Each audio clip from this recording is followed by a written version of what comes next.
ಆಚಿ chilli powder ಸಖತ್ ಖಾರ ಬಣ್ಣ ಮತ್ತು ರುಚಿ ಆಚಿ ಚಿಲ್ಲಿ ಪೌಡರ್. ಈಗ ಒಂದು ಬ್ರೇಕಿಂಗ್ ಅಪ್ಡೇಟ್ ಇದೆ, ನೋಡ್ಕೊಂಡು ಬರೋಣ.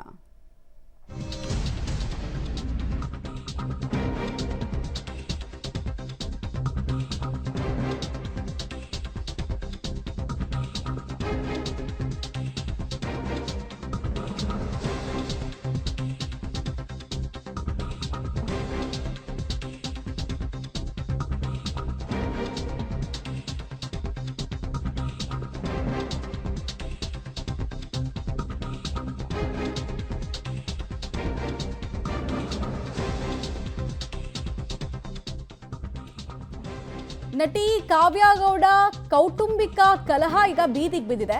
ನಟಿ ಕಾವ್ಯ ಗೌಡ ಹಾಗೂ ಪತಿ ಸೋಮಶೇಖರ್ ಮೇಲೆ ಹಲ್ಲೆ ಆಗಿರುವಂತಹ ಆರೋಪ ಕೇಳಿಬಂದಿದೆ. ಸೋಮಶೇಖರ್ ಅವರ ಅತ್ತಿಗೆ ತಂದೆಯಿಂದ ಹಲ್ಲೆ ಆಗಿದೆ. ನಟಿ ಕಾವ್ಯ ಗೌಡ ಅವರ ಜನಪ್ರಿಯತೆಯನ್ನು ಸಹಿಸೋಕಾಗದೆ ಈ ಹಲ್ಲೆ ನಡೆಸಿದ್ದಾರೆ ಅವರ ಕುಟುಂಬಸ್ಥರು ಅನ್ನುವಂತಹ ಆರೋಪ. ಮನೆಗೆ ನುಗ್ಗಿ ಅವಾಚ್ಯ ಶಬ್ದಗಳಿಂದ ನಿಂದಿಸಿ ಹಲ್ಲೆ ಕೂಡ ಮಾಡಿದ್ದಾರೆ ಅಂತ ಈಗ ನಟಿ ಮತ್ತು ಅವರ ಪತಿ ಆರೋಪಿಸ್ತಾ ಇದ್ದಾರೆ. ಕೌಟುಂಬಿಕ ಕಲಹ ಇತ್ತ ಮುಂಚೆನೇ ಗೊತ್ತಿಲ್ಲ ಅಥವಾ ಹೊಟ್ಟೆ ಕಿಚ್ಚಿಗೆ ಇವರ ಜನಪ್ರಿಯತೆಯನ್ನು ಸಹಿಸೋಕ್ಕಾಗದೆ ಹಿಂಗೆ ಏಕಾಏಕಿ ಹಲ್ಲೆ ಮಾಡೋದಕ್ಕೆ ಸಾಧ್ಯನಾ? ಇದೊಂದು ಅನುಮಾನ ಅಂತೂ ಇದೆ. ಯಾವ್ಯಾವ ಪ್ರಕರಣಗಳಿಂದ ಇಷ್ಟು ದೊಡ್ಡ ರಾದ್ಧಾಂತ ಆಗಿದೆ ಅಂತ, ಈಗ ತಮ್ಮ ಮೇಲೆ ಹಲ್ಲೆ ಆಗಿದೆ ಅಂತ ಸೋಮಶೇಖರ್ ಅವರು ಹೇಳ್ಕೊಳ್ತಾ ಇದ್ದಾರೆ. ಕಾವ್ಯ ಗೌಡ ಮತ್ತು ಅವರ ಪತಿ ವರ್ಷನ್ ಹೀಗಿದೆ. ಸೀರಿಯಲ್ನಲ್ಲಿ ಖ್ಯಾತಿ ಗಳಿಸಿದಂತಹ ನಟಿ ಕಾವ್ಯ ಗೌಡ ಮತ್ತು ಅವರ ಪತಿ ಸೋಮಶೇಖರ್ ತಮಗೆ ಕಿರುಕುಳ ಆಗ್ತಾ ಇದೆ, ತಮ್ಮ ಮೇಲೆ ಹಲ್ಲೆ ಆಗಿದೆ ಅಂತ ಹೇಳಿ ಈಗ ಸ್ಟೇಷನ್ ಮೆಟ್ಟಿಲು ಹತ್ತೋದಕ್ಕೂ ಕೂಡ ಮುಂದಾಗಿದ್ದಾರೆ. ಕಾವ್ಯ ಗೌಡ ಮತ್ತು ಪತಿ ಸೋಮಶೇಖರ್ ಮೇಲೆ ಕುಟುಂಬಸ್ಥರು ಹಲ್ಲೆ ಮಾಡಿದ್ದಾರಂತೆ. ಕೇಳಿದರೆ ಈಕೆಗೆ ಫೇಮ್ ಇತ್ತು, ಆ ಫೇಮನ್ನು ಸಹಿಸ್ಕೊಳ್ಳೋದಕ್ಕೆ ಸೋಮಶೇಖರ್ ಅವರ ಅತ್ತಿಗೆಗೆ ಆಗ್ತಾ ಇರಲಿಲ್ಲ. ಹೀಗಾಗಿ ತಂದೆಯನ್ನು ಕರೆಸಿ ಹಲ್ಲೆಯನ್ನು ಮಾಡಿಸಿದ್ದಾರೆ ಅನ್ನೋದು ಇವರು ವರ್ಷನ್ನು. ಕಾವ್ಯ ಗೌಡ ಹಲವು ಸೀರಿಯಲ್ಗಳ ಮುಖಾಂತರ ಜನರಿಗೆ ಹತ್ತಿರ ಆಗಿದ್ದಾರೆ ತಮ್ಮ ಕಲೆಯ ಮೂಲಕ, ಮತ್ತು ಸೋಷಿಯಲ್ ಮೀಡಿಯಾದಲ್ಲೆಲ್ಲ ವಿಪರೀತ ಆ್ಯಕ್ಟಿವ್ ಇವರು.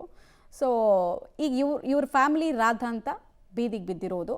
ಕಾವ್ಯ ಗೌಡ ಅವ್ರ ವರ್ಷನ್ ಕೂಡ ಕೇಳಬೇಕಾಗತ್ತೆ, ಅವರು ಆರೋಪ ಮಾಡ್ತಾ ಇರೋದಕ್ಕೆ ಏನಾದರೂ ಸಾಕ್ಷಿಗಳಿದಾವ ಅಂತ. ಮತ್ತು ಅತ್ತಿಗೆ ತಂದೆ ನಿಜವಾಗ್ಲೂ ಹಲ್ಲೆ ಮಾಡಿದ್ರ, ಹಲ್ಲೆಯ ಹಿಂದಿನ ಉದ್ದೇಶ ಏನಾಗಿತ್ತು ಅನ್ನೋ ವಿಚಾರ ಕೂಡ ಕ್ಲಾರಿಫೈ ಆಗಬೇಕಾಗತ್ತೆ. ಬಟ್ ಪದೇ ಪದೇ ಸೀರಿಯಲ್ನಲ್ಲಿ ಕೆಲಸ ಮಾಡೋರ ಮತ್ತು ಈ ಸಿನಿಮಾಗಳಲ್ಲಿ ಕೆಲಸ ಮಾಡೋರ ಕೌಟುಂಬಿಕ ಕಲಹ ಇತ್ತೀಚೆಗೆ ಬೀದಿಗೆ ಬೀಳ್ತಾ ಇರುವಂತಹ ಸರಣಿಗಳನ್ನು ನಾವು ನೋಡ್ತಾ ಇದ್ದೀವಿ. ಇಲ್ಲಿ ಮನೆಗೆ ನುಗ್ಗಿ ಅವಾಚ್ಯ ಶಬ್ದಗಳಿಂದ ನಮ್ಮನ್ನು ನಿಂದಿಸಿದ್ರು, ನಮ್ಮ ಮೇಲೆ ಹಲ್ಲೆ ಮಾಡಿದ್ರು ಅನ್ನೋದು ಪ್ರಾಥಮಿಕವಾಗಿ ನಮಗೆ ಸಿಗ್ತಾ ಇರೋ ಮಾಹಿತಿ. ದಾಂಪತ್ಯ ಜೀವನಕ್ಕೆ ಅವರು ಕಾಲಿಟ್ಟು ಡೀಟೇಲ್ಸ್ ಕೊಡ್ತಾರೆ ನರಸಿಂಹಮೂರ್ತಿ. ಏನು ವಿಷಯ ಇದು, ಮತ್ತು ಯಾವಾಗ ಏನಾದರೂ ಕಂಪ್ಲೇಂಟ್ ಆಗಿದೆಯಾ? ಹಲ್ಲೆಗೆ ಒಳಗಾದಂತಹ ಸೋಮಶೇಖರ್ ಅವ್ರು ಹೇಳೋದೇನು, ನಟಿ ಕಾವ್ಯಗೌಡ ವರ್ಷನ್ ಏನು?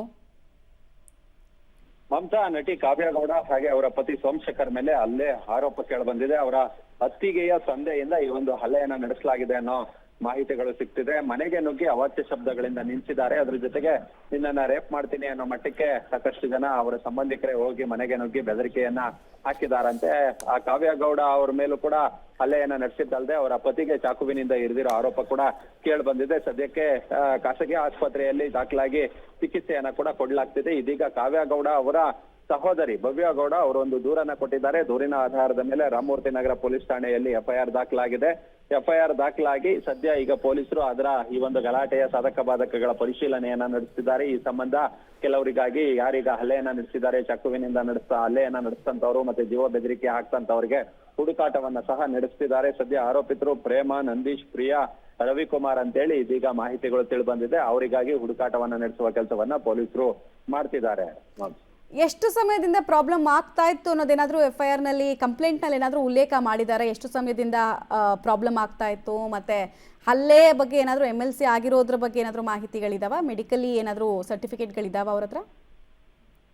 26ನೇ ತಾರೀಕು ಅಂದ್ರೆ ನಿನ್ನೆ ಒಂದು ಎಫ್ಐಆರ್ ಅನ್ನ ಮಾಡಿಸಿದ್ದಾರೆ. ಇನ್ಸಿಡೆಂಟ್ ನಡೆದಂತಹ ದಿನ ಈ ಹಿಂದೆ ಹಲವಾರು ಬಾರಿ ಇದೇ ರೀತಿಯಾಗಿ ನಡೀತಿತ್ತು ಗಲಾಟೆ. ಆದ್ರೆ ಈ ಬಾರಿ ಇವರು ಮನೆಗೆ ನುಗ್ಗಿ ಹಲ್ಲೆಯನ್ನ ನಡೆಸುವ ಮಟ್ಟಕ್ಕೆ ಬಂದಿದ್ದಾರೆ. ಅದರ ಜೊತೆಗೆ ಚಾಕುವಿನಿಂದ ಚುಚ್ಚಿದ್ದಾರೆ ಅನ್ನೋ ಒಂದಷ್ಟು ಮಾಹಿತಿಗಳು ಲಭ್ಯವಾಗ್ತಿದೆ. ಬಹುತೇಕ ಏನೋ ಒಂದಷ್ಟು ಇಂಟರ್ನಲ್ ಗಲಾಟೆಗಳು ಇರಬಹುದು. ಇಂಟರ್ನಲ್ ಗಲಾಟೆ ಆದಂತಹ ಹಿನ್ನೆಲೆಯಲ್ಲಿ ಈ ಒಂದು ಗಲಾಟೆ ನಡೆದಿದೆ ಅನ್ನೋ ಮಾಹಿತಿ ಪೊಲೀಸ್ ಮೂಲಗಳಿಂದ ತಿಳಿದು ಬರ್ತಿದೆ. ಯಾವುದೋ ಒಂದು ಆಸ್ತಿ ವ್ಯಾಜ್ಯಕ್ಕೋ ಅಥವಾ ಈ ಕುಟುಂಬದ ನಡುವೆ ವೈಷಮ್ಯಗಳು ಮೂಡಿ ಈ ರೀತಿಯಾದಂತಹ ಹಲ್ಲೆ ನಡೆದಿದೆ ಅನ್ನೋ ಒಂದು ಪ್ರಾಥಮಿಕ ಮಾಹಿತಿಯ ಆಧಾರದ ಮೇಲೆ ಪೊಲೀಸರು ತನಿಖೆಯನ್ನ ಸಹ ನಡೆಸ್ತಿದ್ದಾರೆ.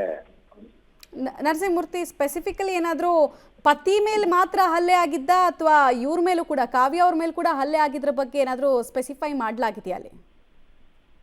ಈಗಾಗಲೇ ಕಾವ್ಯ ಅವರ ಮೇಲೂ ಕೂಡ ಹಲ್ಲೆಯನ್ನ ನಡೆಸಲಾಗಿದೆ ಅನ್ನೋ ಮಾಹಿತಿಯ ಆಧಾರದ ಮೇಲೆ ಇದೀಗ ಕಾವ್ಯ ಅವರ ಪತಿ ಇಬ್ರು ಕೂಡ ಖಾಸಗಿ ಆಸ್ಪತ್ರೆಗೆ ದಾಖಲಾಗಿದ್ದಾರೆ. ಮತ್ತೆ ಕಾವ್ಯ ಈ ಒಂದು ಘಟನೆಯಿಂದ ಮಾನಸಿಕವಾಗಿ ನೊಂದಿದ್ದಾರೆ. ಅವರು ತುಂಬಾ ಈ ಒಂದು ವಿಚಾರವನ್ನ ತಲೆಗೆ ಹಚ್ಕೊಂಡು ಆಸ್ಪತ್ರೆಯಲ್ಲಿ ಚಿಕಿತ್ಸೆಯನ್ನ ಪಡಿಸಿದ್ದಾರೆ ಅನ್ನೋ ಮಾಹಿತಿಗಳು ಲಭ್ಯವಾಗ್ತಿದೆ. ಗಲಾಟೆಗೆ ಹೋದಂತಹ ಸಂದರ್ಭದಲ್ಲಿ ಇವರ ಮೇಲಿನ ಕೂಡ ತಳ್ಳಾಟ, ನೂಕಾಟ ಮತ್ತೆ ಇವ್ರ ಮೇಲೂ ಕೂಡ ಹಲ್ಲೆಯನ್ನ ನಡೆಸಲಾಗಿದೆ. ಇವರ ಪತಿಯ ಮೇಲೆ ರವಿಕುಮಾರ್ ಎಂಬಾತನಿಂದ ಚಾಕುವಿನಿಂದ ಇರಿಯಲಾಗಿದೆ. ಈ ಎಲ್ಲಾ ಮಾಹಿತಿಗಳನ್ನ ಕೂಡ FIR ನಲ್ಲಿ ಉಲ್ಲೇಖವನ್ನ ಮಾಡಲಾಗಿದೆ. ಕುತ್ತಿಗೆಗೆ ಕೈ ಹಾಕಿ 100 ಜನರ ಮುಂದೆ ನಿನ್ನನ್ನ ರೇಪ್ ಮಾಡ್ತೀನಿ ಅನ್ನೋ ಮಟ್ಟಿಗೆ ಈಕೆಯ ಮೇಲೂ ಕೂಡ ದೌರ್ಜನ್ಯವನ್ನ ಎಸಗಲಾಗಿದೆ ಅನ್ನೋ ಮಾಹಿತಿಗಳು ಲಭ್ಯವಾಗ್ತಿದೆ. ಅಲ್ಲಿಗೆ ಕುತ್ತಿಗೆಗೆ ಕೈ ಹಾಕ್ತಾರೆ ಅಂತ ಹೇಳಿದ್ರೆ ಅಲ್ಲಿಗೆ ಬಹುತೇಕ ಇದು ಲೈಂಗಿಕ ದೌರ್ಜನ್ಯಕ್ಕೆ ಸಮ. ಹೀಗಾಗಿ FIR ದಾಖಲಾಗಿ ಆರೋಪಿಗಳ ಹುಡುಕಾಟ ಏನಿದೆ ಅದು ನಡೀತಿದೆ. ಓಕೆ ನರಸಿಂಹಮೂರ್ತಿ, ಹಾಗೆ ಸಂಪರ್ಕದಲ್ಲಿರಿ. ವಾಪಸ್ ಬಂದೆ. ಸದ್ಯಕ್ಕೆ ಕಾವ್ಯ ಗೌಡ ಅವರ ಕೌಟುಂಬಿಕ ಕಲಹ ವಿಪರೀತ ಹಂತಕ್ಕೆ ಹೋಗಿರೋದ್ರ ಮಾಹಿತಿ ಸಿಗ್ತಾ ಇದೆ.